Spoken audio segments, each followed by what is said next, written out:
Praise the Lord. கர்த்தருடைய பரிசுத்த நாமம் மகிமைப்படுவதாக. பரிசுத்த மத்திய சுவிசேஷ புத்தகம் 5ஆம் அதிகாரம் 14வது வசனம். நீங்கள் உலகத்துக்கு வெளிச்சமாக இருக்கிறீர்கள், மலையின் மேல் இருக்கிற பட்டணம் மறைந்திருக்க மாட்டாது. எனக்கு பிரியமானவர்களே, ஏசப்பா தம்முடைய சீஷர்கள் தம்மை ஃபாலோ பண்ணினவர்களை பார்த்த பின்பு ஒரு மலைக்கு போகிறார், மேலே ஏறுகிறார். அவர் உட்கார்ந்த போது அவருடைய சீஷர்கள் இடத்தில் வந்தார்கள். அந்த அருமையான தருணம் சூப்பராக இருந்துச்சு. ஏசப்பா உட்கார்ற இடத்துல நம்மளும் உட்காரணும், அவர் எழுந்திருக்கிறதுல நம்ம எழுந்திருக்கணும், அவருடைய நாமத்தை மகிமைப்படுத்தணும். அவங்கள பார்த்து தான் கர்த்தர் சொல்கிறார், நீங்கள் உலகத்துக்கு வெளிச்சமாக இருக்கிறீர்கள், மலை மேல் இருக்கிற பட்டணம் மறைந்திருக்க மாட்டார். ஏசப்பா எங்கே இருக்கிறாரோ அங்கே நம்ம இருக்கணுங்க. ஏசப்பா இல்லாத இடம் நமக்கு வேண்டாம். இரட்சகர் இல்லாத ஃபெலோஷிப் நமக்கு வேண்டாம். அவனுடைய அன்பு பிரசனம் இல்லாத எந்த ஒரு ஃப்ரெண்ட் சர்க்கிளும் நமக்கு வேண்டாம். எனக்கு பிரியமானவர்களே, அவனுடைய அன்பை ருசி பார்ப்பதற்கு முன்பதாக எனக்கு ஏகப்பட்ட ஃப்ரெண்ட்ஸு. ருசி பார்த்த பின்பது அவர் தான் எனக்கு ஃப்ரெண்டு. அவர் மட்டும்தான் அந்த அன்பு பிரசனத்தோடு கூட இருப்பதற்கு கற்று வைத்திருக்கிற ஒரு பெரிய தருணம். அதில் உலகத்துக்கு வெளிச்சமாக இருக்கிறவர்கள் அவருடைய நாமத்தை மகிமைப்படுத்தும்படியாக, அவருக்காக ஓடும்படியாக நாம் இருக்கணும்.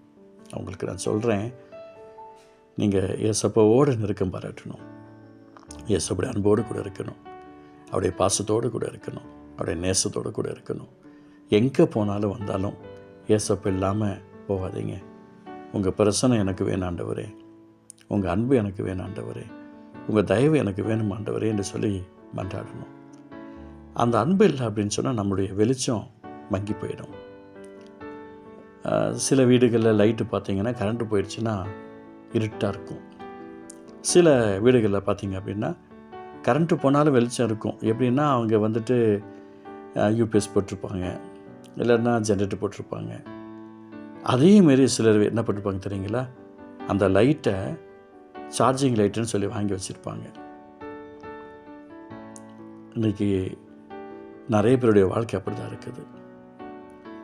ஆண்டவரோடு இருக்கிற நேரத்தை செலவு பண்ணாமல் எதுக்கோ நேரத்தை கொடுத்துட்டு மங்கி எரிகிற வாழ்க்கையாக இன்றைக்கி அநேகருடைய வாழ்க்கையை ஓடிக்கொண்டிருக்கிறது. நான் விசுவாசிக்கிறேன், இந்த வார்த்தை உங்களுக்கு ஒரு மாற்றத்தை கொடுக்க நம்புகிறேன். ஏசப்பா உட்கார்ந்த இடத்துல சீஷர்கள் இருந்தார்கள், அதனால் நீங்கள் உலகத்துக்கு வெளிச்சமாக இருக்கிறீர்கள், மலை மேல் இருக்கிற பட்டணம் மறைந்திருக்க மாட்டாது என்று ஏசப்பா சொல்கிறார். ஏசப்பா இருக்கிற இடத்துல நம்மளும் இருக்கணும். அவர் இல்லாத ஒரு சின்ன விஷயம் கூட நமக்கு வேண்டாம். அவருடைய பாச நேசம் நம்முடைய வாழ்க்கையை மாற்றும், அற்புதத்தை செய்யும், அதிசயத்தை செய்யும். நான் விசுவாசத்தோடு சொல்கிறேன், நீங்கள் நல்லா இருக்கிறதுக்காக சொல்கிறேன்.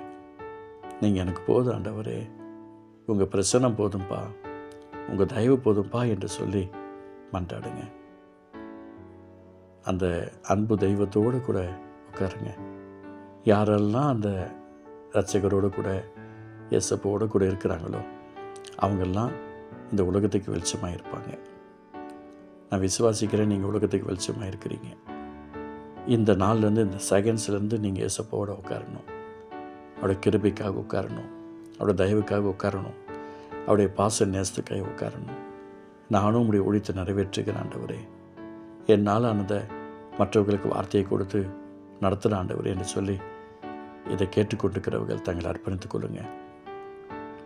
அப்பா, நீங்கள் வாக்கு பண்ணிருக்கீங்களே, உங்களுடைய சமூகத்தில் வந்து உட்கார்றவங்களை பார்த்து சொன்னீங்க, நீங்கள் உலகத்துக்கு வெளிச்சமாக இருக்கிறீர்கள், மலை மேல் இருக்கிற பட்டணம் மறைந்திருக்க மாட்டாது.